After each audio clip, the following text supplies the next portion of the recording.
اللہ الرحمن الرحیم وبہ نستعین وخیر الناصر ومعین اعوذ باللہ من الشیطان اللعین الرجیم بسم اللہ الرحمن الرحیم۔ السلام علیکم اعزائے محترم، ہم لوگ اپنے تفسیر کے درس کا آغاز کرتے ہیں، اور جیسا ہم لوگوں نے گزشتہ دن سے پہلے تفسیر کا آغاز کیا تھا کہ ہم جب قرآن کو پڑھتے ہیں تو ہمارے سامنے جو سب سے پہلی چیز آتی ہے وہ قرآن کے سورے ہوتے ہیں، اور جب ان قرآن کے سوروں پہ ہم غور کرتے ہیں تو خداوند عالم نے 114 سوروں کے جو نام رکھے ہیں ان میں مختلف چیزوں کو اپنے مد نظر رکھا ہے، اور انہیں سمجھنے کے لیے آسان طریقہ یہ ہے کہ ان کو مختلف کیٹیگریز میں تقسیم کیا جائے تاکہ ہم آسانی سے ان کے پیچھے جو اللہ نے مقصد و منشا رکھا ہے اسے سمجھ سکیں۔ تو آئیے اس کا آغاز کرتے ہیں، اور ہم اس کے اگلے حصے کو کہ اللہ نے نیچر میں جو اپنی ہونے کی دلیل رکھی ہے اسے سمجھتے ہیں کہ اللہ نے کیوں انسیکٹ کے نام پر یا حیوانوں کے نام پر قرآن کے سوروں کے نام رکھے، اور اس کے پیچھے لاجک کیا ہے۔ تو چند چیزیں جن لوگوں نے مس کی تھی دہراتے ہوئے آپ کی خدمت میں عرض کروں کہ قرآن کو سمجھنے کے لیے ہمیں آل محمد کا سہارا چاہیے کہ آل محمد معلم قرآن ہیں۔ قرآن کی بہت سی عظمتیں انشاءاللہ جیسے جیسے ہماری گفتگو آگے بڑھے گی آپ کی خدمت میں عرض کریں گے کہ قرآن کی عظمتوں کو سمجھنے کے لیے ہمیں قرآن سے ہمیشہ متمسک رکھنا ہے، اپنے قرآن کو سمجھنے کے لیے اس میں غور و فکر و تدبر کرنا ہے۔ جتنا ہم غور و فکر و تدبر کریں گے قرآن ہماری زندگی میں نور بن کر اترتا چلا جائے گا، اور یہ ہمارے لیے خیر و برکت کا سبب بنے گا۔ یہ قرآن ہماری زندگی میں اجالے، ہدایت اور آخرت میں نجات کا پیغام لے کر آئے گا۔ اسی لیے آئیے پہلے اس قرآن کے سوروں میں جو اللہ نے رمز رکھا ہے، ایک ہمارے لیے پیغام رکھا ہے، ایک ہمارے لیے اللہ نے میسج رکھا ہے، اس میسج کو سمجھنے کی کوشش کرتے ہیں۔ میں عرض کیا تھا قرآن کے ناموں کو ہم تقریباً 14 کیٹیگریز کے اندر بانٹ سکتے ہیں۔ جب یہ 14 کیٹیگریز میں بانٹتے ہیں تو اس میں سب سے پہلی کیٹیگری جو بڑی کیٹیگری ہے اس میں نیچر پہ اللہ نے نام رکھے ہیں۔ تو نیچر پہ جو اللہ نے نام رکھے ہیں وہ نیچر پہ رکھے ہوئے ناموں میں سب سے پہلے جو ہے التین نام کا سورہ ہے جسے فک کہتے ہیں، دوسرا شمس جسے خورشید یا سورج کہتے ہیں، تیسرا قمر یعنی چاند ہے، چوتھا جو سورہ ہے وہ رعد یعنی برق یعنی کڑکتی ہوئی بجلی، اور پانچواں جو سورہ ہجر یعنی روک۔ تو یہ 5 سورے جن کے بارے میں اللہ نے نام رکھے ہیں، پہلے اس سے ہم ڈسکس کرتے ہیں انشاءاللہ، اور اس کے بعد جو ان کے پیچھے رمز ہیں، ان کے پیچھے جو راز ہیں، انشاءاللہ جتنا میرے پاس وقت ہوگا آپ کو عرض کروں گا کہ اگر آپ سورج کو دیکھتے ہیں تو سورج کے پیچھے ایک بے کراں اللہ کی قدرت کا نظارہ ہے۔ خدا نے سورج ایسے ہی نہیں بنا دیا، ایسے ہی یہ زمین کو حرارت روشنی نہیں دیتا، بلکہ اس میں سینکڑوں قسم کے کیلکولیشنز ہیں، سینکڑوں قسم کے اندر اس کے اندر سائنٹیفک فیکٹس ہیں۔ جتنا ہم سائنٹیفک فیکٹس کو سمجھتے چلے جائیں گے اتنا یہ ہمارے سمجھ میں کائنات کے خالق کی قدرت اور اس کی عظمت آتی چلی جائے گی۔ تو ہم انشاءاللہ اس پہ گفتگو کریں گے، بحث کریں گے تاکہ اور آپ کی خدمت میں اس کی وضاحت پیش کریں۔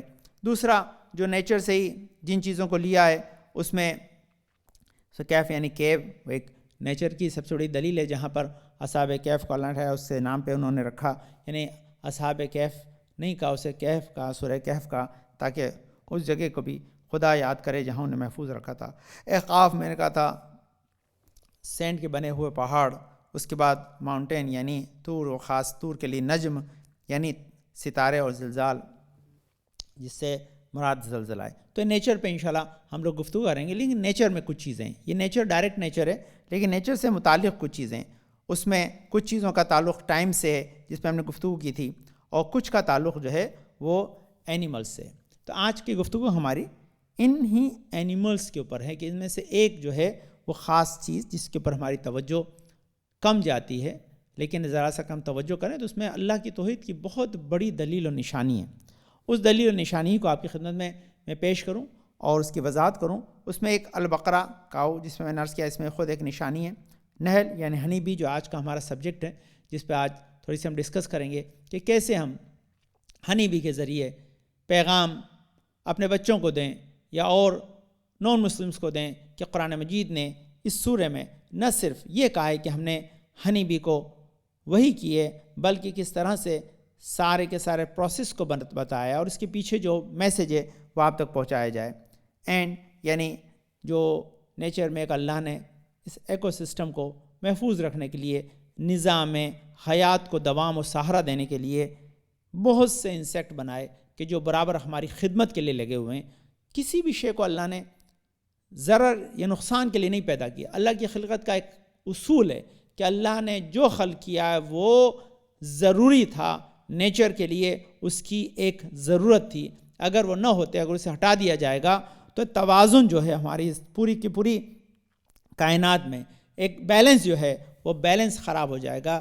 یہ نیچر کا ایک خاص جو ہے توازن بگڑ جائے گا. اس توازن کو بنائے رکھنے کے لیے اللہ نے اتنے سارے مختلف قسم کے حیوان اور حشرات الارض اور مختلف قسم کی جو ہے چیزوں کو خلق کیا تاکہ ہمارے لیے زندگی میں آسانیاں پیدا کی جا سکیں. پیغام یہ ہے کہ اللہ نے صرف ہمیں خلق کر کے نہیں چھوڑ دیا، بلکہ ہماری خلقت کے پیچھے ہماری خلقت کی حفاظت کے لیے بے پناہ مددگار چھوڑے ہیں جو مسلسل ہماری مدد میں لگے ہوئے ہیں.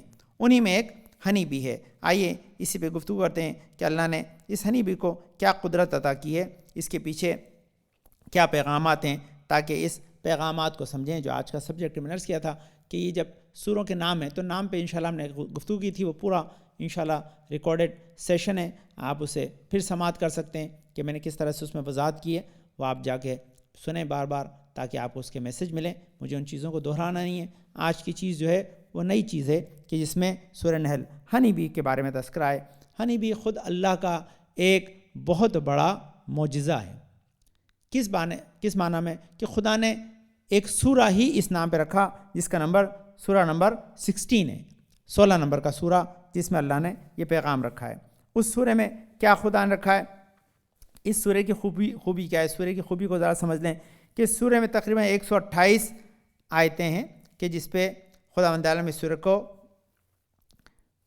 وجود بخشا ہے. اس کے بعد اس میں خاص کر کے کیونکہ اس کا نام ہی ہنی بی ہے، اس لیے اس کی آیت نمبر 68 میں اللہ نے خاص طریقے سے جو ہنی بننے کا پروسیس ہے اسے اور خاص کر کے اس کی افادیت اور اس کا فائدے کو بیان کیا ہے. تو اس افادیت و فائدوں کو سمجھنے کے لیے ایک بڑا ڈیٹیل ڈسکشن ہے، لیکن خاص کر کے اس صورت میں اور کیا چیزیں بیان کی گئی ہیں. تو یہ سورہ جو ہے اس میں اللہ نے اپنی بہت سی نعمتوں کو گنایا ہے. تقریباً 50 نعمتیں ہیں جو خدا نے اس سورہ ہنی بی میں، یعنی اسے سورہ نحل کہتے ہیں، اس میں گنائی ہے. کیوں سورہ میں 50 نعمتیں جو خداوند عالم نے اپنی اس میں کاؤنٹ کی ہیں. 50 بلیسنگس اور مینشنس. تو یہ 50 بلیسنگس کیا ہے؟ ہم نے سورہ نحل کتنے مرتبہ پڑھا؟ 16واں سورہ آپ پڑھیں یا جو لوگ قرآن پڑھ رہے ہیں اب آئے گا وہ انشاءاللہ جن لوگوں نے قرآن کو پہلے سے شروع کر دیا اور شاید پڑھ چکے ہیں، ورنہ اپنی زندگی میں آپ نے پڑھا ہے. جو لوگ قرآن پڑھے ہوئے ہیں تو جو قرآن پڑھے ہوئے وہ جانتے ہیں کہ اس کے اندر خداوند عالم نے کیوں اس 50 نعمتوں کو اپنی بیان کیا ہے. یہ 50 نعمتیں اللہ کی بہت بڑی نعمتیں ہیں جس میں اللہ نے اپنی 50 نعمتیں گنائی ہیں. ان میں سے ایک نعمت ہنی بھی ہے. تو اب جب انسان اس کی آیتوں پر اس کے مکی مدنی ہونے پر جو ہے وہ ڈسکشن ہے کہ مکی اور مدنی، بعض آیتیں مکی بھی ہیں بعض مدنی بھی ہیں، دونوں طرح کی ہیں، لیکن کیوں خداوند عالم نے اس میں پیغامات دیے ہیں؟ ان پیغامات کو ایک کے بعد ایک ہم جا کر آپ خدمت میں عرض کرتے ہیں. سب سے پہلی چیز کہ یہ جو اللہ نے کا سب سے بڑا پیغام یہ آیت ہے. اس آیت کو پہلے سن لیں تاکہ آیت آپ کے کام آئے گی. اس آیت میں اللہ نے کیا فرمان دیا ہے؟ یہ کہا جا رہا او بسم اللہ الرحمن الرحیم او ربک الی النحل ان اتخذی من الجبال بیوتا. اللہ کہہ رہا ہے کہ ہنی بی سے کہا کہ ہنی بی جاؤ، جانے کے بعد تم اپنے گھروں کو بناؤ. کہاں بناؤ؟ من الجبال بیوتا. سب سے پہلے ماؤنٹین میں، یعنی پہاڑوں پہ اپنے بالوں. اور اس کے بعد کیا ہے دوسری چیز؟ جب ماؤنٹین پہ اپنے بنا لے تو دوسری بات کہ جو اونچی اور بلند جگہ. اور تیسری چیز من الشجر ہے، یعنی درختوں پر. اب دیکھیں یہیں پر ہنی بی اپنے سارے کے سارے جو ہے وہ ہائیوز بناتی ہے. سارے ہائیوز یہ ہنی بی یہیں بناتی ہے. اب اس کے ہائیوز جو بنانے کے پیچھے جو سارے لاجک ہے، جو سارا کے سارا پیغام ہے، وہ پیغام یہ بتا رہا ہے کہ جب اللہ نے اسے حکم دیا ہے تو یہ اپنی وہیں بناتی ہیں جہاں خدا نے حکم دیا ہے۔ تو ایک پیغام ہمارے لیے بھی ہے کہ خدا نے جہاں ہمارے لیے رہنا پسند کیا وہاں رہیں، یا جہاں رہیں وہاں خدا کے حکم کو پہنچاتے رہیں۔ یہ پیغام ہمیں بھی ہے، یہ پیغام حنیبی کو بھی دیا ہے۔ تو اس نے آج جب سے خلق ہوئی ہے، نہ جانے کتنی مدت ہو گئی، ملینس آف ایئر کا جو ہے اس کے پیچھے جو ہے تخمینہ ہے، یعنی انسان حضرت آدم کے آنے سے پہلے حنیبی اس دنیا میں موجود تھی۔ جب موجود تھی تو اس لیے موجود تھی تاکہ اس کا ایک سبب بیان کیا گیا ہے کہ جب جناب آدم اس دنیا میں آئیں، کیونکہ جناب آدم کو جو غذا ملی تھی اپنے دنیا میں یعنی وجود پانے کے بعد، جو جنت میں اللہ نے خلق کیا تھا، تو جو انہیں غذا ملی تھی وہ غذا کہاں کی تھی؟ وہ غذا ساری کے ساری جنت کی تھی۔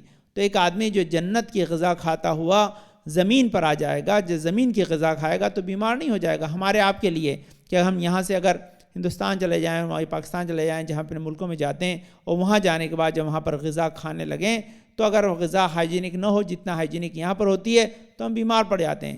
تو اللہ اپنے نبی کو جب زمین پر بھیج رہا تھا تو زمین پر بھیجنے کے بعد خدا انہیں بیمار نہیں کرنا چاہتا تھا۔ خدا چاہتا تھا کہ وہ زمین پر آنے کے بعد صحت و سلامتی کے ساتھ رہیں۔ تو یہی خدا جس طرح سے بچے کے دنیا میں آنے سے پہلے ماں کے جو ہے وہ سینے میں دودھ اتار دیتا ہے، وہی جناب آدم کے دنیا میں آنے سے پہلے ان کے لیے ایسی غذا آمادہ کی کہ جو جنت میں رہنے والا اگر کھائے تو اس کو مفید ہو، مضر نہ ہو، نقصان نہ پہنچائے۔ اسی لیے ہنی بی کے ذریعے پہلے سے شہد تیار رکھا تاکہ آدم آ کر جب یہاں وہ شہد کھائیں تو انہیں جنت ہی کی غذا کا مزہ آئے۔ اب پتہ چلا کہ ہم جنت میں جائیں گے تو جہاں دودھ کی نہر ہے وہیں شہد کی نہر بھی ہے۔ تو خدا نے جو غذا وہاں کے لیے رکھی ہے وہی غذا یہاں کے بھی رکھی ہے۔ جب خدا نے وہاں شہد بنایا ہے تو یہاں بھی شہد بنوایا، اور جب بنوایا تو ہنی بی کے ذریعے بنوایا۔ تو یہ ایک بڑا پیغام ہے۔ تو اس پیغام میں جو خداوند عالم نے خاص پیغام دیا ہے، لیکن اسی پیغام کو آپ کی خدمت میں عرض کریں تو اس کے پہلے ایک پیغام سن لیں، کیونکہ جب ہم اس سورہ کو پڑھتے ہیں تو اس سورہ میں بہت سارے پیغامات دوسرے بھی ہیں، ان پیغامات پہ بھی ہماری نگاہ رہنا چاہیے۔ اسی سورہ کے اندر آیت نمبر 43 ہے، فَاسْأَلُوا أَهْلَ الذِّكْرِ إِن كُنتُمْ لَا تَعْلَمُونَ۔ کیا کہا جا رہا ہے کہ جب تمہارے پر کوئی سوال ہو تو ہر ایک سے نہ سوال کرو، اہل ذکر یعنی جو صاحبان علم ہیں ان سے سوال کرو۔ اور جب صاحبان علم ہیں تو عبداللہ ابن ابرسری جو امام ثالبی کے حوالے سے لکھتے ہیں کہ جناب جابر ابن عبداللہ انصاری سے روایت ہے کہ جناب امیر المومنین نے کہا کہ نحن اہل ذکر، ہم اہل ذکر ہیں، ہم سے سوال کیا جائے۔ یعنی اللہ نے کہا کہ اہل ذکر سوال کرو، مولائے کائنات نے کہا کہ ہم اہل ذکر ہیں، ہم سے سوال کرو۔ یا ہم سے سوال کرنے کو کہا، مولائے کائنات نے کہا ہم سے سوال کرو، تو مولائے کائنات نے سوال کرنے سے پہلے ایک اور کہا، کیا کہا؟ سلونی سلونی قبل ان تقفدونی، کہ مجھ سے سوال کرو قبل اس کے کہ تم مجھے کھو دو۔ تو یہ سوال کرو مجھ سے قبل اس کے کہ تم مجھے کھو دو، یہ سوال کرنا بات ہے۔ ایک طرف اللہ کہہ رہا ہے قرآن میں فَاسْأَلُوا أَهْلَ الذِّكْرِ، ایک طرف مولائے کائنات کہہ رہے ہیں سلونی، ایک طرف تاریخ کہہ رہی ہے کہ دنیا میں کوئی ایسا نہیں ہے کہ جس نے مولا سے سوال کیا ہو مولا نے اسے جواب نہ دیا ہو۔ تو یہ حضران گرامی قرآن کو سمجھنے کے لیے کہ قرآن میں جو آیتیں ہیں یہ کس پہ منطبق ہوتی ہیں، کس پہ تطبیق کرتی ہیں، کس کی طرف ریفر ہوتی ہیں، کس کے سے جو ہے اس کا تعلق ہے، جب تک وہ نہیں سمجھیں گے قرآن ہمارے لیے باعث خیر و برکت قرار نہیں پائے گا۔ تو باعث خیر بنانے کے لیے ہمیں ریلیٹ کرنا ہے۔ کس سے ریلیٹ کرنا ہے؟ ان مفسرین کی تفسیر سے کہ جنہوں نے عظمت اہل بیت کو بیان کیا ہے۔ تو یہ اہل بیت، اب یہاں پر اسی کا ایک اور حصہ ہے، وہ کیا ہے کہ رسول اکرم نے جو ہے وہ ابن ابی حاتم صحیح جبیری سے روایت کرتے ہیں کہ حضرت رسول اکرم صلی اللہ علیہ وسلم فرماتے ہیں کہ ایسے بھی لوگ ہیں کہ جو نماز پڑھتے ہیں، روزہ رکھتے ہیں، حج کرتے ہیں، مگر منافق ہیں۔ یعنی نماز، روزہ، حج، زکوٰۃ اس کی ایمان کی دلیل نہیں ہوتی کبھی، جب تک ایمان صحیح نہ ہو، ان سے محبت نہ ہو جن کی محبت ایمان ہے۔ تو کہا، کسی نے پوچھا کہ یا رسول اللہ ایسے شخص میں نفاق داخل کیسے ہو گیا؟ تو آپ نے فرمایا کہ وہ اپنے امام پر طعن کرتا، انہیں برا کہتا ہے۔ یعنی امام کے بارے میں جو کہا فصل و ذکر، وہ امام کی اس عظمت کو، اس علم کو، ان کی اس بلندی کو، ان کے خلیفہ بلا فصل ان کے عظمت کو نہیں مانتا۔ جب نہیں مانتا تو اس کے تمام فروع دین کے عمل کے بعد بھی اس کا ایمان مکمل نہیں ہے، نفاق موجود ہے۔ تو یہاں پر اس آیت کو پڑھتے ہیں، اس کا ترجمہ پڑھتے ہیں، تاکہ اس کے اندر جو رموز ہیں آپ خدمت عرض کروں اور اس کی ڈیٹیل آپ خدمت عرض کروں، کیونکہ آج کے ٹاپک میں نے عرض کیا کہ جب ہم سوروں کے نام دیکھتے ہیں میں نے آپ خدمت نام بتائے اور ناموں کے بعد اس کی ڈیٹیل آپ خدمت میں بیان کروں۔ وہ کیا ہے؟ وہ ربک علی النحل ان اتخذی من الجبال بیوتا ومن الشجر ومما یعرشون ثم کلی من کل الثمرات فاسلکی سبل ربک ذللا یخرج من بطونها شراب مختلف الوانہ فیہ شفاء للناس ان فی ذلک لآیۃ لقوم یتفکرون۔ اور تمہارے رب نے شہد کی مکھی کو الہام کیا، وہی کی کہ پہاڑوں میں گھر بنائے اور درختوں پر اور چھتوں پر درخت بنائے، پھر ہر قسم کے پھل میں سے کھا اور اپنے رب کی راہ میں چل کر تیرے لیے نرم اور آسان ہے، یعنی اپنی رب کی راہ پر چل جو نرم اور آسان ہے۔ اس کے پیٹ میں ایک پینے کی چیز جو مختلف رنگ برنگی ہوتی ہے، مختلف رنگ کی ہوتی ہے، جس میں لوگوں کی تندرستی یعنی صحت و سلامتی ہے، بے شک اس میں نشانیاں ہیں دھیان کرنے والوں کی طرف، یعنی جو لوگ غور یتفکرون کا جو غور و فکر کرتے ہیں ان کے لیے نشانی ہے۔ تو یہ بڑا پیغام ہے، یعنی اس آیت میں اللہ نے اپنے ہونے کی دلیل بیان کی۔ کیا کیا نشانی کون پاتا ہے؟ کس کو اللہ کے ہونے کی دلیل ملتی ہے؟ اسے جو آیتوں میں غور و فکر کرتا ہے۔ تو یہ قرآن کی تفسیر کا درس اس لیے ہوتا ہے تاکہ یہ مہینہ بہار قرآن کا ہے، اس مہینے میں اگر ہم قرآن کے اوپر غور و فکر نہیں کریں گے تو کیسے قرآن ہماری ہدایت کرے گا، کیسے یہ اللہ تک ہمیں پہنچائے گا، کیسے ہدایت تک پہنچائے گا، کیسے جنت میں لے جانے کا وسیلہ بنے گا، جب تک اس میں غور و فکر نہ ہو۔ غور و فکر کے لیے اللہ نے کہا ہے ان فی ذلک آیۃ لقوم یتفکرون، ان آیتوں میں ان لوگوں کے لیے نشانی ہے جو غور و فکر کرتے ہیں۔ آئیے ہم غور و فکر کریں کہ نشانی کیا ہے، اس میں کون کون سی نشانی اللہ نے۔ تو پہلی نشانی میں نے کہ جہاں اللہ نے حکم دے دیا، آج بھی ہنی بی سینکڑوں سال گزر گئے، گھر وہیں بن جو نیچرل، لیکن کیونکہ آج اس کی فارمنگ ہو گئی ہے تو اس کے لیے جو گھر بنائے جانے لگے اس میں بھی رہتی ہے اور زمانے کے ساتھ چیز بدلتی ہے، لیکن اگر نیچرل بنائے گی تو وہیں بنائے گی جہاں اللہ نے وہی کی ہے۔ یہ پہلا ہے۔ دوسرا، کھاتی بھی وہی چیز ہے جس کا اللہ نے حکم دیا ہے، وہ کیا ہے؟ ثم کلی من کل الثمرات فاسلکی۔ تو ثمرات کیوں کہا اللہ نے؟ پھل، کیونکہ پھل اصل میں اس کا کام ہے پھل بنانے میں مدد کرتی ہے۔ ہمارے گھروں میں جو پھلوں کی باسکٹ تمام جو ہے میووں سے بھری رہتی ہے، پھلوں سے بھری رہتی ہے، اگر یہ حشرات الارض یا ہنی بی یا دوسرے انسیکٹ جو پولنائزیشن ہوتا ہے یا پولن کو ایک دوسرے سے دوسرے کے ٹرانسفر کرتے ہیں جس کی وجہ سے فروٹ بنتے ہیں، یہ کبھی بھی ہمیں نعمتیں نہ ملتی اگر کسانوں کے ساتھ اللہ کی یہ فوج مدد کے لیے نہ آتی۔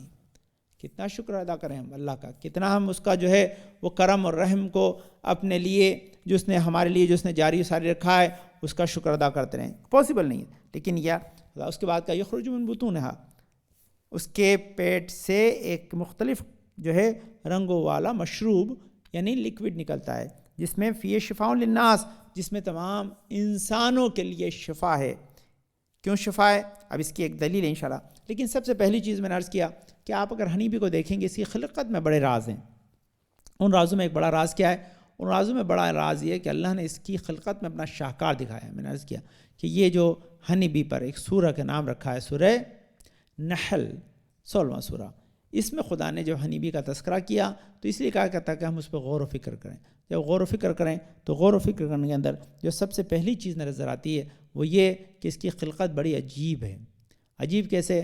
خدا نے اسے 5 آنکھیں دی ہیں۔ کتنی آنکھیں ہوتی ہیں اس کے پاس؟ 5 آنکھیں ہوتی ہیں۔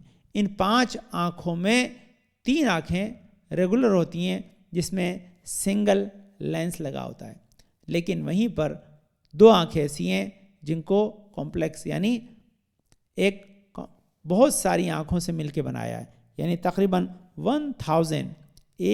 1000 جو ہے وہ گلاسز اس میں لگا رکھے ہیں۔ اسی لیے اس پکچر کو آپ کی خدمت میں میں نے لگا دیا ہے تاکہ آپ اس پکچر کے ذریعے دیکھیں کہ اس میں کس طرح سے خداوند عالم نے یہ معجزہ رکھا ہے کہ یہ جو آنکھ ہے اس آنکھ میں خداوند عالم نے کتنے سارے گلاسز لگائیں۔ یہ جو گلاسز لگائیں یہ گلاسز بتا رہے ہیں کہ اس کو بنانے میں اللہ نے ایک شاہکار دکھایا ہے، اپنی قدرت کی نشانی بتائی ہے۔ وہ قدرت کی نشانی اس لیے بتائی ہے کہ ہے تم میں سے کوئی جو ایسی خلقت یا ایسی مخلوق پیدا کر سکتا ہے؟ یہ تو اللہ نے خود چیلنج بھی کیا نا دوسرے کہ تم اگر مکھی تم سے کوئی شے لے کر بھاگ جائے تو تم اسے چھین بھی نہیں سکتے۔ تم سے ایک مکھی یعنی ذباب لفظ استعمال کیا وہاں پہ، ہنی بھی نہیں کہا، ذباب یعنی جو مکھی ہمارے گھروں کی مکھی ہوتی ہے اس کے طرف کہ اگر وہ تمہارے گھر سے تم سے کوئی چیز لے کے بھاگ جائے تم اسے پکڑنے کی طاقت بھی نہیں رکھتے۔ بنانا تو بہت دور ہے، اسے مقابلہ کرنا ہی نہیں جانتے تو بناؤ گے کیسے؟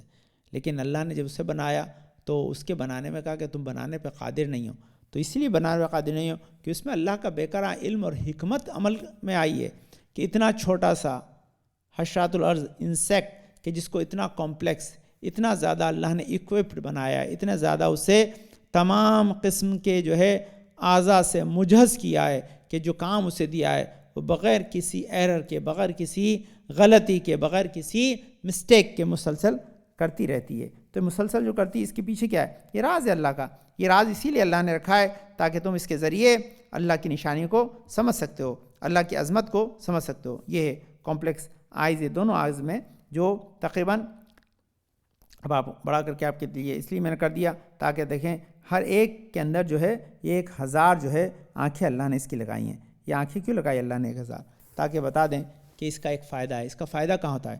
اس کا فائدہ یہ ہوتا ہے کہ جب یہ اپنے جو ہے وہ ہائیو سے، اپنے چھتے سے نکل کر 3 کلومیٹر تک کا سفر یہ کر سکتی ہے، جب 3 کلومیٹر تک یہ جاتی ہے تو جاتے وقت جو اسے راستہ طے کرنا ہوتا ہے، اس راستے کو طے کرتے وقت یہ اسے نیویگیٹر کے طور پر استعمال کرتی ہے۔ میں نے ڈیٹیل سے آپ کی خدمت میں پڑھا، اس لیے اس کی ڈیٹیل میں نہیں جا رہا، صرف ایک اشارہ کر رہا ہوں، اسے سمجھیں۔ وہ کیا ہے کہ یہ جب نیکٹر لینے جاتی ہے تو لازمی ہے کہ اس سے ڈائریکشن چاہیے۔ آج کے دور میں جس طرح سے ہم لوگ نیویگیٹر استعمال کرتے ہیں نیویگیشن کے لیے، جو آپ کے پاس پہلے الگ سے آتے تھے، آپ کے فون میں اویلیبل ہیں، وہ آپ کو راستہ دکھاتے ہیں، اسی طرح سورج کی کرنیں اسے راستہ دکھاتی ہیں، اس کی رہنمائی کرتی ہیں۔ کیسے رہنمائی کرتی ہیں؟ رہنمائی اس طرح سے کرتی ہیں کہ جب یہ جا رہی ہوتی ہے تو اپنے انہی آنکھوں میں جو کمپلیکس آئیز، ان کی ایک ساتھ جو ہے 1000 گلاسز کی آئیز ہے، ایک ساتھ اس میں لینس لگے ہوئے ہیں، تو اس سے یہ آنے والی کرنوں کو اپنی جو ہے وہ کیلکولیٹ کرتی ہے اور اسی سے ایک 8 کے جو ہے شکل میں اپنی بیلی کو ہلاتی رہتی ہے۔ جو اس کی بیلی موو ہوتی ہے 8 کی جو ہے فگر کے اس پر، اس سے ان دو چیزوں کی جو ہے کمبینیشن سے یہ خود بھی اپنے راستے کو یاد رکھتی ہے اور اپنے ساتھی ہنی بیز کو بھی برابر راستہ دکھاتی رہتی ہے کہ تمہیں کس طرح سے، کہاں ہمارا ہائی وے، کہاں پر ہمیں جانا ہے اور واپس ہمیں پلٹ کر آنے کا راستہ کیا ہے۔ تو یہ اللہ نے معجزہ دکھایا ہے، یہ اللہ کا ایک بہت بڑا شاہکار ہے۔ اب کسی ایسے انسان سے سوال کریں جو اللہ کو نہیں مانتا کہ کیا یہ خود بنی ہوئی چیز ہے؟ کیا حنیبی نے خود ڈیسائیڈ کیا تھا اپنے لیے کہ میری اتنی آنکھیں ہونا چاہیے اور اس قسم کے ہونا چاہیے؟ اور اگر تھی عزیزان گرامی تو یہ بے شعور مادہ اگر اپنے لیے خود ڈیسیزن کر کر یہ بنا سکتا ہے تو انسان اپنے وجود کو تبدیل کیوں نہیں کر سکتا؟ یہ مولا کا ایک بہت بڑا بہترین چیز ہے۔ انشاءاللہ کسی دن وقت آپ کو عرض کروں گا کہ 8 چیزیں انسان کے سلسلے میں عجیب ہیں، یہ انسان اس کے اوپر غور و فکر نہیں کرتا۔ اگر غور و فکر کرے تو اس کو پتہ چلے کہ اس کو اللہ نے کس قسم سے جو ہے وہ وجود بخشا ہے۔ لیکن یہ وجود جو بتا رہا ہے اس میں یہ ہے کہ بہت سی چیز ہم اپنے لیے ڈیسائیڈ نہیں کر سکتے۔ اگر ڈیسائیڈ کرنا اگر ہمارے ہاتھ میں، ہم اپنی خالق ہوتے تو اپنی ہائٹ ہمارے ہاتھ میں ہوتی، ہمارا کلر ہمارے ہاتھ میں ہوتا، ہماری جو ہے وہ باڈی کا شیپ ہمارے ہاتھ میں ہوتا۔ یہ سب ہمارے ہاتھ میں نہیں ہے، یا ہمارے ہاتھ میں نہیں ہے تو اس کا مفہوم یہ کہ بنانے والے نے اپنے علم بے کراں سے اسے بنایا ہے، خلق کیا ہے تاکہ ہمارے لیے باعث خیر بن سکے۔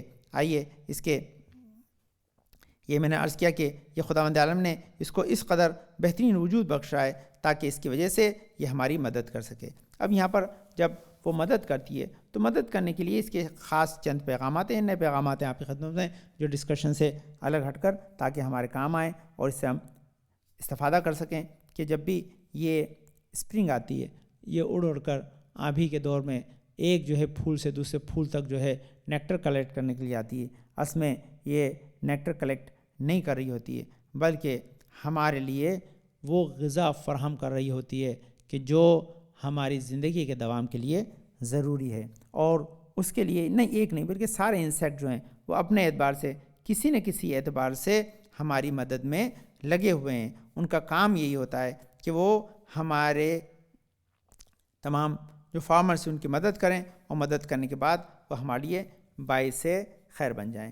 اور اس کے لیے آئیے اس کے چند چیزیں جو آپ کے اذہان عالیہ تک پہنچا دوں اور اس کا آپ اپنے ذہن میں خاص فکر رکھیں اور اس فکر کے ذریعے ہم اس ہدایت کو پا سکیں جس ہدایت کو خداوند عالم نے ہمارے لیے چھوڑا ہے، جو ہدایت ہمارے لیے سب سے زیادہ بیسٹ ہے۔ تو آئیے سب سے پہلی چیز کیا کہ یہ سائنس اور نیچر ہے نا، یہ سائنس اور نیچر، یہ ہمیں کہا جائے کہ جب ہم سائنس پڑھتے ہیں اس کا ہم نیچر کی اسٹڈی کرتے ہیں، تو یہ اور خدا کی توحید بہت زیادہ کلوز ہے۔ کیوں کلوز ہے؟ کہ اگر انسان صحیح طور پر سائنس کو پڑھے گا تو سائنس اگرچہ رائٹ ڈائریکشن میں جا رہی ہے تو اس خالق کی طرف ہدایت کرے گی جس نے ہمارے لیے اس کائنات کو بنایا ہے۔ اگر وہ خالق اس کائنات کو ہمارے لیے اتنا بہترین نہ بناتا تو ہم آسانی سے زندگی نہیں گزار رہے ہوتے۔ تو آسانی سے زندگی گزارنے کے لیے ان دونوں کا ایک کوارڈینیشن ہے۔ اب کوارڈینیشن جو ہے اسی کو سمجھنا ہے کہ اللہ نے کوارڈینیشن کیسے رکھا ہے، کیا کوارڈینیشن رکھا ہے، اس کوارڈینیشن میں ہمیں کس طرح سے توحید کے آثار نظر آتے ہیں۔ تو اس توحید کے آثار کو سمجھنے کے لیے سب سے پہلی چیز کہ اگر اللہ نے ہنی بی کو کہا ہے کہ تم جاؤ اور جانے کے بعد فلاور سے نیکٹر کلیکٹ کرو اور اب اس کو ہنی میں تبدیل کرو، تو اب فلاور تک پہنچنے کے لیے اس کے لیے کوئی نہ کوئی جو ہے وہ راستہ سبیل تو ہوگی، تو سبیل میں آنکھ دے دی تاکہ اس کے ذریعے نیویگیٹ کر سکے۔ جب پھول تک جائے تو پھول کے لیے خدا نے خاص کر کے اس میں اٹریکشن رکھا، ایک سویٹنس رکھی، ایک خاص قسم کا اس تک پہنچنے کے لیے وسیلہ رکھا جس سے اٹریکٹ ہو کر پہنچ جائے۔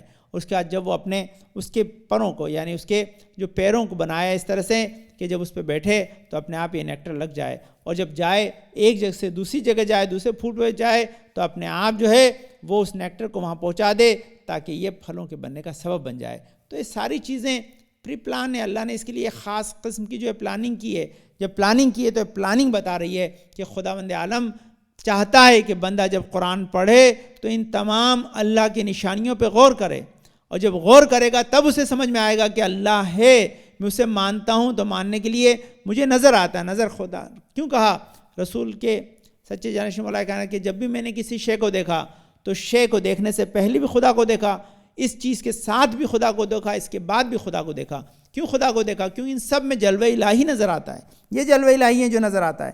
اب اگر آپ کے سمجھ میں آتا ہے کہ اگر یہ دونوں میں ریلیشن شپ نہیں ہے، اب یہاں ایک سوال ہے، بہت بڑا سوال، اس سوال پہ اگر آپ ذرا سا غور کریں گے تو آپ کے سمجھ آئے سوال کیا ہے۔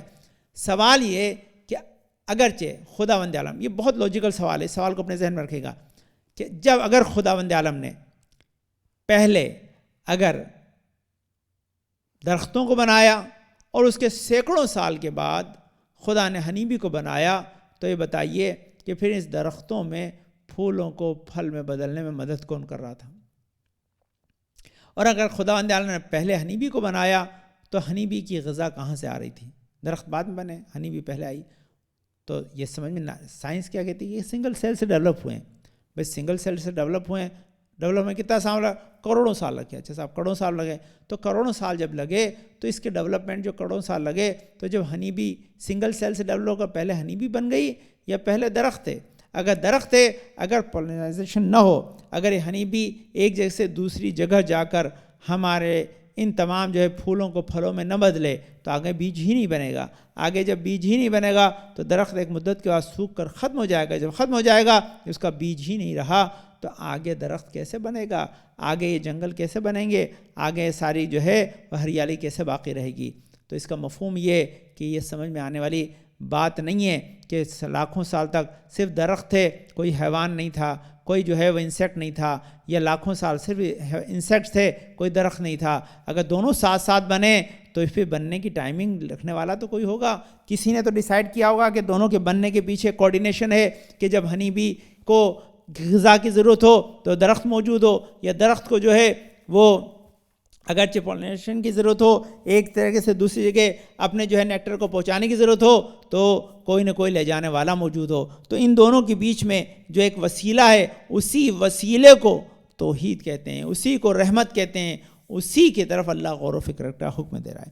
تو یہ سوال بڑا ٹیڑھا ہے، جسے سمجھنے کے لیے آپ جب تک ائمہ طاہرین کی جو ہے وہ فرمائشات کو اپنے ذہن میں نہیں رکھیں گے، جب تک آپ اس کے ذریعے اپنے آپ کو نہیں سمجھیں گے، آپ اس تک نہیں پہنچ سکتے۔ میں عرض کیا کہ یہ کریشن میں خداوند عالم نے خاص کر کے پھولوں میں ایک اٹریکشن رکھا ہے، اس اٹریکشن کے ساتھ ساتھ ہنی بی کو ادھر جو ہے اٹریکٹ کیا، اس نے جانے کے بعد وہاں سے نیکٹر لیا، اس کے لیے بھی غذا رکھی، اس نیکٹر میں ایسی خوبی رکھی کہ جو اس کے لیے مفید ہو، پھر اس کے بدن میں ایسا نظام رکھا کہ جس میں وہ نیکٹر جائے، اور جانے کے بعد وہ ایک پروسیس کے بعد کڑوا نیکٹر میٹھے شہد میں بدل جائے۔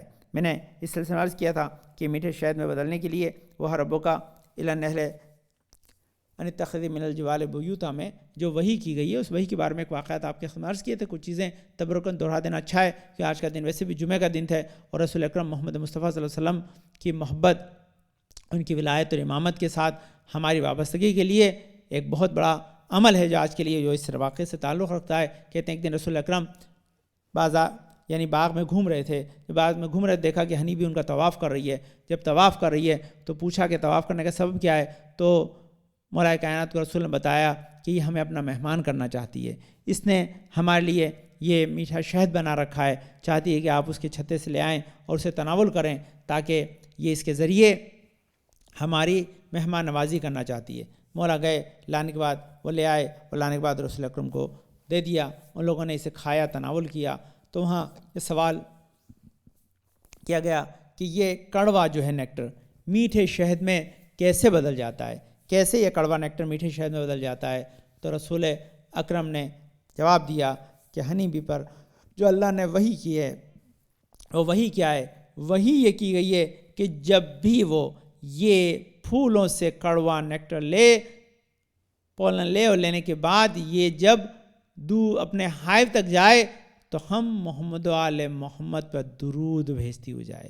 وہ ربک الی النحل صرف ہائف بنانے کی وحی نہیں کی ہے، صرف نیکٹر کلیکٹ کرنے کے لیے کس طرح سے جائے یہ وحی نہیں کی ہے، یہ بھی وحی کی ہے کہ محمد مصطفیٰ اور اولاد محمد مصطفیٰ کے اوپر درود بھیجے۔ اس درود کا صدقہ یہ ہے کہ یہ کڑوی چیز میٹھے شہد میں بدل جائے۔ اب اذان میں سمجھ میں آیا کہ اگر یہ ہنی بھی جو اتنے زمانے سے یعنی آدم سے پہلے سے موجود ہے، اگر رسول پر درود بھیج رہی ہے تو اس کا مفہوم ہے درود اسی پہ بھیجا جاتا ہے جو پہلے سے ہو، یعنی خدا نے کائنات کو بعد میں بنایا ہے، محمد مصطفیٰ کا نور پہلے سے موجود تھا، اور ان پہ درود و سلام ملائکہ اور جو بھی مخلوق تھے وہ بھیجتی تھی۔ آج کا دن جمعہ کا اسی لیے کہ ہم محمد مصطفیٰ کی محبت میں اگر 100 مرتبہ درود بھیجیں گے، جس میں اپنے زمانے کے امام کو بھی یاد رکھیں گے، کہیں گے اللہم صلی اللہ محمد وعلی محمد عجل اللہ فرجہم، تو خدا ہماری 60 حاجتوں کو پورا کرے گا، جس میں 30 دنیا سے تعلق رکھتی ہوں گی، 30 کا تعلق آخرت سے ہوگا۔ تو یہ سمجھ میں آیا عزیزان گرامی کہ خداوند عالم نے یہ جو ہے ہنی بی پہ جو وحی کی ہے، اس وحی کے پیچھے کیا بڑا راز ہے۔ اسی راز کو سمجھنے کے لیے یہ چند چیزیں اپنے ذہن میں رکھیں۔ یہ سوال ہیں کہ کون ہے کہ جس نے یہ ریلیشن شپ ہنی بی اور ساتھ ساتھ جو ہے وہ یہ فلاورز کے اندر ڈیولپ کیا ہے، یہ پہلا۔ دوسرا کیا ہے کہ ان دونوں کے جو ہے وجود میں آنے کا زمانہ، ٹائمنگ کس نے ڈیسائیڈ کی ہے، کون پہلے آئے کون بعد میں آیا، ساتھ میں آئے تو کس طرح سے آئے، یہ بڑی لاجک ہے جس پہ جو ہے انسان۔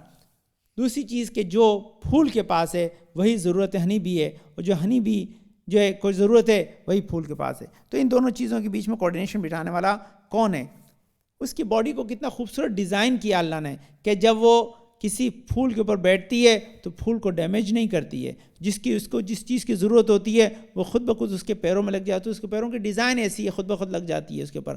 تو یہ کتنا بہترین جو ہے وہ نظام ہے، یہ نظام بتا رہا ہے کہ نظام اگر منظم ہے تو اس کا کوئی ناظم بھی ہے، اس کا کوئی بنانے والا بھی ہے۔ اگر کوئی بنانے والا نہیں ہوتا تو یہ ممکن نہیں تھا کہ اتنا بہترین شاہکار ہمارے پاس موجود ہوتا کہ جس کو دیکھ کر ہم خدا کی توحید کی گواہی دیتے۔ اب سمجھ میں آیا کہ آپ انشاءاللہ ہمیشہ اس کا استعمال کرتے ہیں۔ شاید کی بہت سی چیزیں جو میں نے صرف یہ آج کے دن اپنے لیے موضوع سمجھا کہ ہم جب سوروں کے نام پہ ڈسکس کر رہے ہیں تو بہتر ہے کہ چند چیزیں ہم ان جو ناموں کے پیچھے راز ہیں، جو اللہ نے اس کے پیچھے میسج دیا ہے، جو اس کے پیچھے پیغام ہے، اس پیغام تک بھی جائیں تاکہ تفسیر قرآن سے ہم توحید خدا کو بھی سمجھ سکیں، عظمت محمد مصطفیٰ کو سمجھ سکیں، مولا کائنات کی ولایت کو سمجھ سکیں، تاکہ ہمارا ایمان مستحکم ہو سکے۔ تو آپ جب بھی شہد کھاتے ہیں، اس کی بہت سی آپ نعمتیں آپ اٹھاتے ہیں، انشاءاللہ بہترین غذا ہے، آپ کے سب کے گھروں میں ہوتی ہے،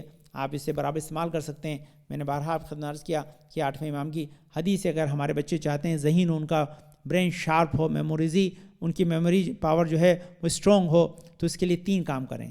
کیا کام ہے؟ پہلا کام دودھ، دوسرا امام رضا نے بتایا شہد، اور تیسرا قرآن۔ اگر تینوں کام کرتے رہیں گے، یعنی قرآن جو ہے پڑھتے رہیں گے اور شہد اور دودھ کا استعمال کرتے رہیں گے، تو ان کا ذہن ہمیشہ حافظہ قوی رہے گا، میموری پاور ان کی اسٹرانگ رہے گی، آسانی سے چیز انہیں یاد رہے گی۔ تو یہ یاد ہونے کے لیے کیوں ضروری؟ تاکہ اس کے ذریعے اللہ ایک پیغام دے رہا ہے کہ ہم نے جو چیز بنائی ہے شفاء للناس، تمہاری شفا ہے۔ شفا کیسی ہے؟ بدن کو ضرر نہیں پہنچاتی، ساتھ ساتھ تمہارے حافظے کو قوی کرنے میں مددگار ہوتی ہے۔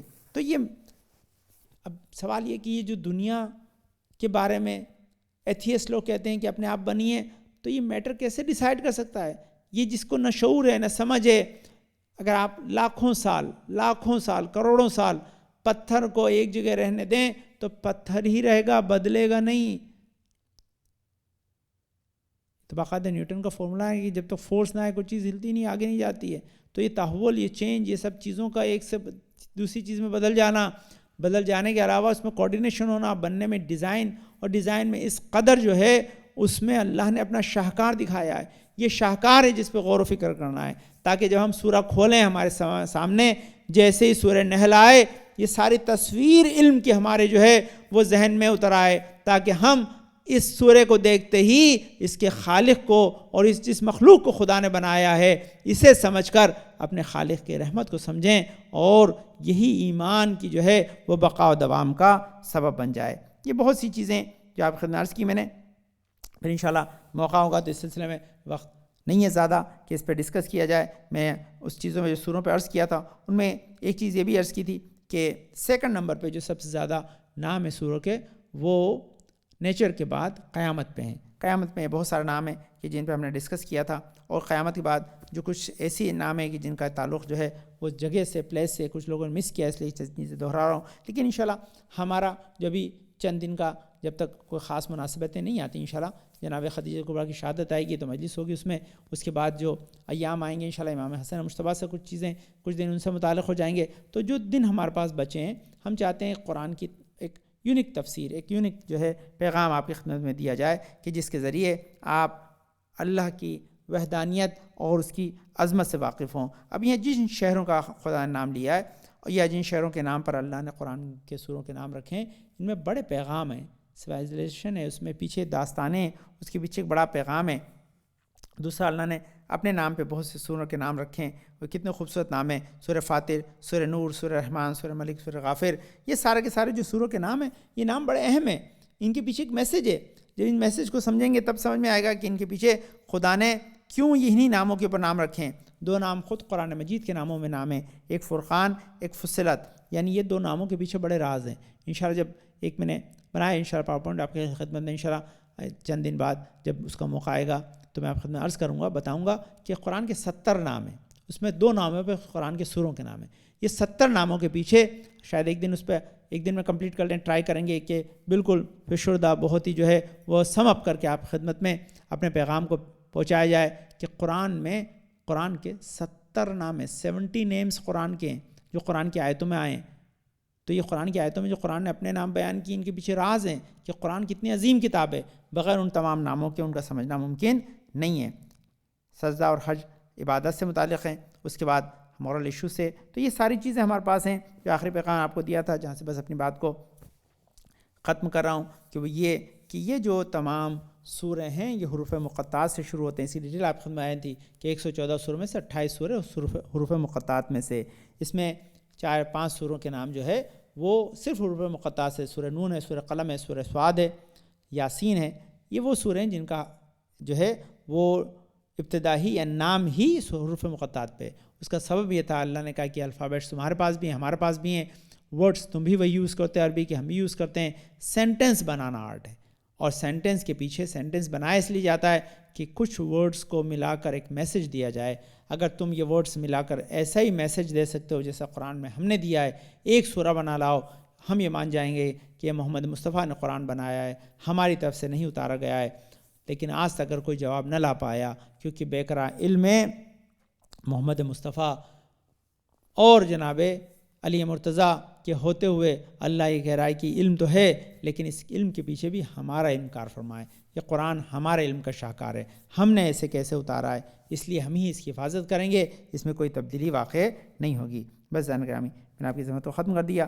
یہ چند سوریں جن کے نام سوروں پہ نہیں ہیں بلکہ وہ ایٹریبیوٹڈ ہیں، یعنی ان کا تعلق جو ہے وہ اہل بیت سے۔ سورہ دہر کا تعلق پنجتن سے سورہ فجر کا تعلق جو ہے امام حسین سے، سورہ کوثر کا تعلق جناب فاطمہ زہرا سے، اور سورہ عادیات کا تعلق مولائے کائنات علی بن ابی طالب سے، اور باقی کچھ متفرق نام ہیں انشاءاللہ پھر اس کی جب ڈیٹیل ہوگی عرض کروں گا. لیکن ہاں بس اپنی بات کو مکمل کرنے کے لیے آپ کو بتائے سارے سورے ہیں، ان سوروں میں ایک سورہ امام حسین نے بھی پڑھا ہے، وہ سورہ کہف ہے. کیا سبب تھا کہ امام حسین سورہ کہف کی تلاوت کر رہے تھے؟ سورہ کہف کی تلاوت اس لیے کر رہے تھے کہ اس سورہ کہف میں بھی اللہ نے ایک پیغام دیا ہے. وہ پیغام دیا ہے کہ اصحاب کہف اللہ کی بہت عظیم نشانی ہے کہ جن کو خدا نے 309 سال تک قمری ایک ہی جو ہے وہ غار میں بغیر جو ہے وہ آب و غذا کے زندہ رکھا. تو یہ نشانی بتا رہی ہے کہ اگر وہ اللہ کی نشانی معجزہ ہیں تو امام حسین کہہ رہے ہیں کہ ہم بھی اللہ کی نشانی ہیں، ہم بھی معجزہ ہیں. لیکن معجزہ کس معنوں میں ہیں؟ ہم معجزہ اس معنوں میں ہیں کہ اگر دشمن اصحاب کہف کو نہ مار سکا اور وہ باقی رہے، وہ زندہ رہے، تو ہم بھی زندہ ہیں. اور یہ زندہ معجزہ بتایا. مولا نے کب پڑھا تھا سورہ کہف؟ یہ قرآن کب پڑھا؟ کہ جب نو کے سنا پہ سر تھا، بس حسین نے نو کے سنا پہ یہ قرآن پڑھ کے بتا دیا کہ لوگوں یاد رکھنا ہمارے سر و تن میں تو جدائی ہو سکتی ہے لیکن ہم میں قرآن میں جدائی نہ ہوگی.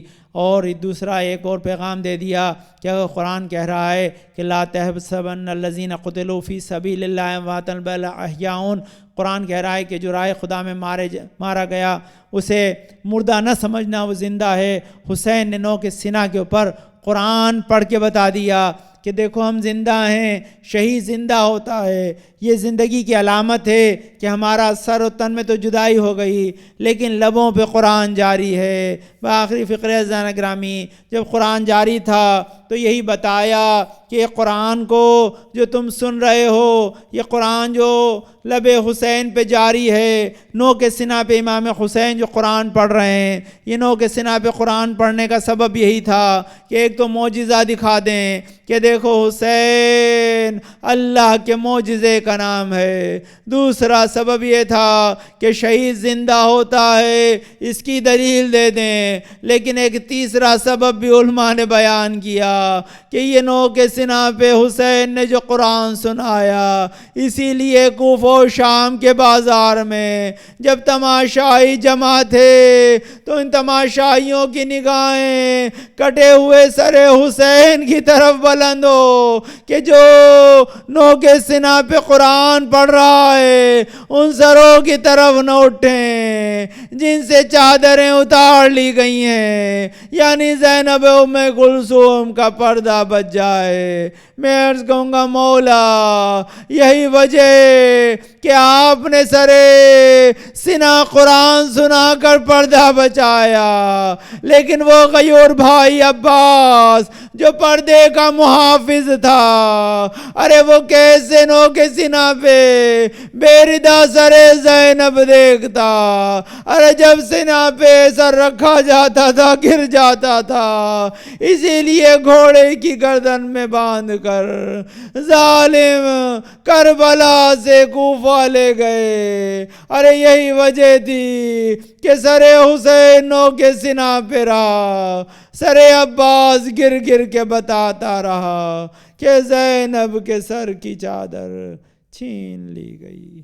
سیعلم الذین ظلموا ای منقلب ینقلبون. پانے والے تجھے واسطہ اپنے پاک کا ہماری اس قلیل عبادت کو قبول فرما لے. ہمارے ساتھ جو منات بھی اپنے گھروں سے اس عبادت میں جڑے ہوئے ہیں ان کے گھروں میں برکتوں کا نزول فرما. ان منات میں جو پریشان کو دور فرما دے. حاضر مجلس کی زندگی میں برکتوں کو نازل فرما. ان کی زندگی سے تمام آفت و بلا و پریشانوں کو دور فرما دے.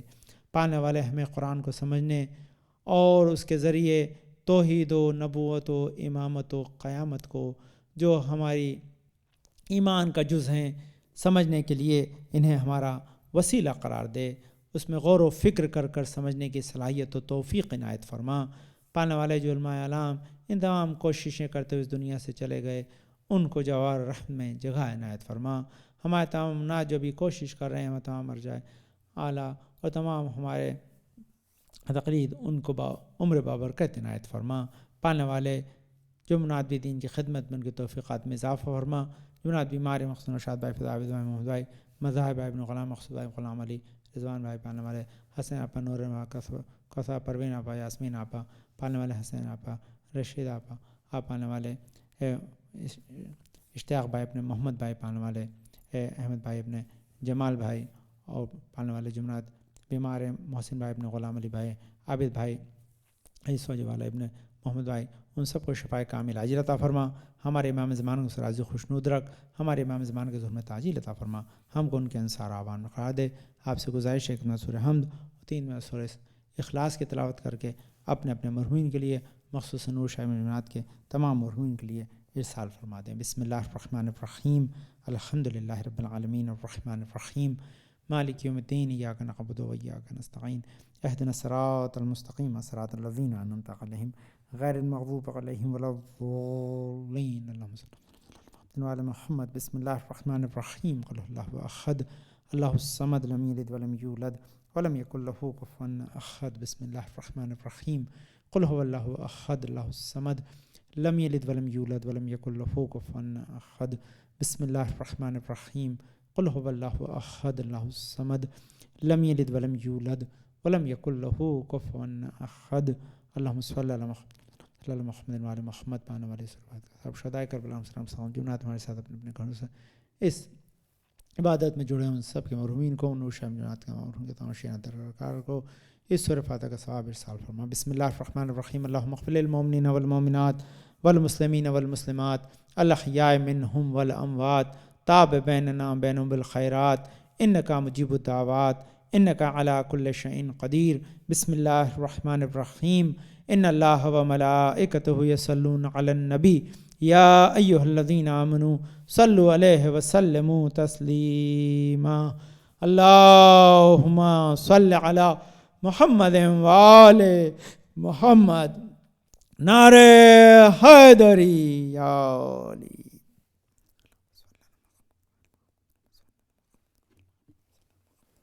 السلام علیکم، امیر المومنین۔